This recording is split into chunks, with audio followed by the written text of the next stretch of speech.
नमस्कार, श्री स्वामी समर्थ. तुमच्या सगळ्यांचं आपल्या चॅनलमध्ये मी खूप खूप स्वागत करते.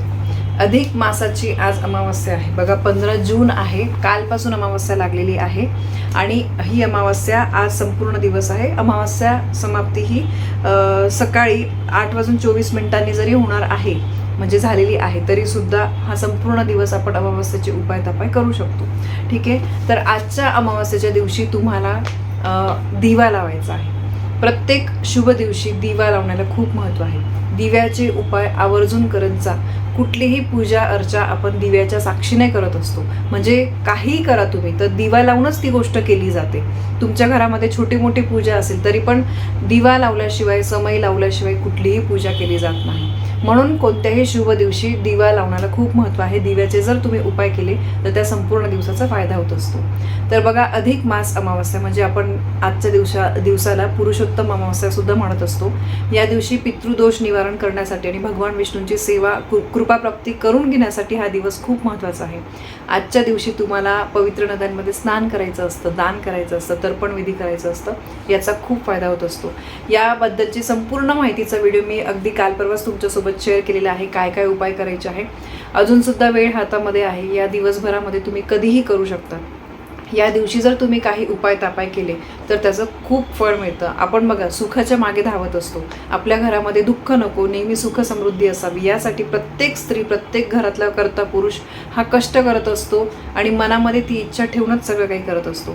मग त्यासाठीच हे उपाय असतात. म्हणजे असं नाही आहे की तुम्ही काही कामधंदा करायचा नाही आणि फक्त हे उपाय तापाय करायचे आणि सुख तुमच्या पदरामध्ये येईल, असं अजिबात नाही आहे. तुमच्या कष्टासोबत नशिबाची साथ मिळण्यासाठी काही शुभ दिवशी तुम्हाला काही उपाय करायचेच आहे. तर त्यातलाच हा आजचा शुभ दिवस आहे.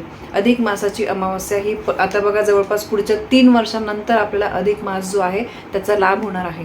त्यामुळे आजचा दिवस वाया न जाऊ देता तुम्हाला सांगितलेले उपाय करायचे आहे.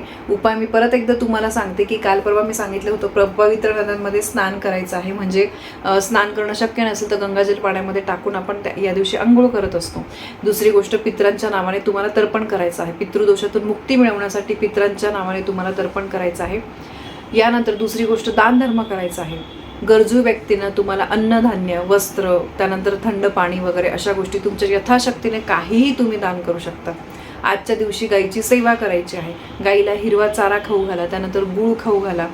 जवळपास जिथे कुठे गोठा असेल तिथे तुम्ही जा, तिथे चारा विकत मिळतो. 20-30 रुपयाचा चारा घ्या आणि तो तुम्ही गाईला खाऊ घाला. या गोष्टी बघायला गेल्या अगदी सोप्या वाटतात, पण याचं पुण्य जे आहे ना ते खूप आपल्या पदरामध्ये पडत असतं आणि या गोष्टीचाच आपल्याला फायदा करून घ्यायचा आहे. तर बघा, आजच्या अशा शुभ दिवशी तुम्हाला दिवा लावायचा आहे. पिंपळाच्या झाडामध्ये भगवान विष्णू आणि यासोबतच माता लक्ष्मी आणि पितरांचा सुद्धा वास असतो. ही जी अधिक मासाची अमावस्या आहे, या दिवशी आपल्याला पितृदोषातून मुक्ती करून घेण्यासाठी हा दिवस खूप महत्त्वाचा आहे. त्यामुळे संध्याकाळी तुम्हाला पिंपळाच्या झाडाजवळ गाईच्या तुपाचा दिवा लावायचा आहे. पिंपळाच्या झाडाला हळद कुंकू अक्षता अर्पण करायचे आहे, पाणी अर्पण करायचं आहे, गाईच्या तुपाचा दिवा लावायचा आहे आणि गुळ खोबरं तुम्ही तिथे ठेवू शकता. यासोबतच बघा, आजच्या अमावस्येच्या दिवशी तुम्हाला तुळशीजवळ सुद्धा दिवा लावायचा आहे.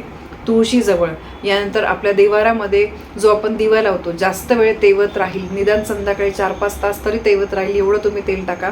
देवाराजवळ दिवा ठेवायचा आहे. यासोबतच मुख्य दरवाजाच्या बाहेर तुम्हाला एक पणती म्हणा किंवा दिवा तुम्ही लावू शकता, पण मुख्य दरवाजाच्या बाहेर सुद्धा लावायचा आहे. कारण आपले जे पित्र आहे ते सूक्ष्म स्वरूपामध्ये आपल्या आजूबाजू असतात. तर त्यांना प्रसन्न करण्यासाठी आणि त्यांच्या आगमनासाठी, त्यांच्या प्रित्यर्थ आपल्याला हा दिवा लावायचा असतो. त्यामुळे मुख्य दरवाजाच्या बाहेर सुद्धा दिवा लावायचा आहे. अमावास्या तिथी माता लक्ष्मी, भगवान विष्णूंना आपण त्यांना समर्पित असते, तर त्यामुळे त्यांच्यासाठी सुद्धा आपल्याला हा दिवा लावायचा आहे. दिवाळीला बघा, दिवाळीच्या दिवशी जेव्हा लक्ष्मीपूजन असतं त्या दिवशी अमावस्या असते. आपण सगळीकडे अगदी पणत्या, दिवे, आकाशकंदील लावून आपण घर प्रसन्न करतो. पणत्या आपण का लावत असतो? एवढं लाइटिंग लावतो, आकाशकंदील लावतो, तरी पण आपण पणत्या का लावतो? कारण पणत्यांना महत्त्व आहे तेवढं.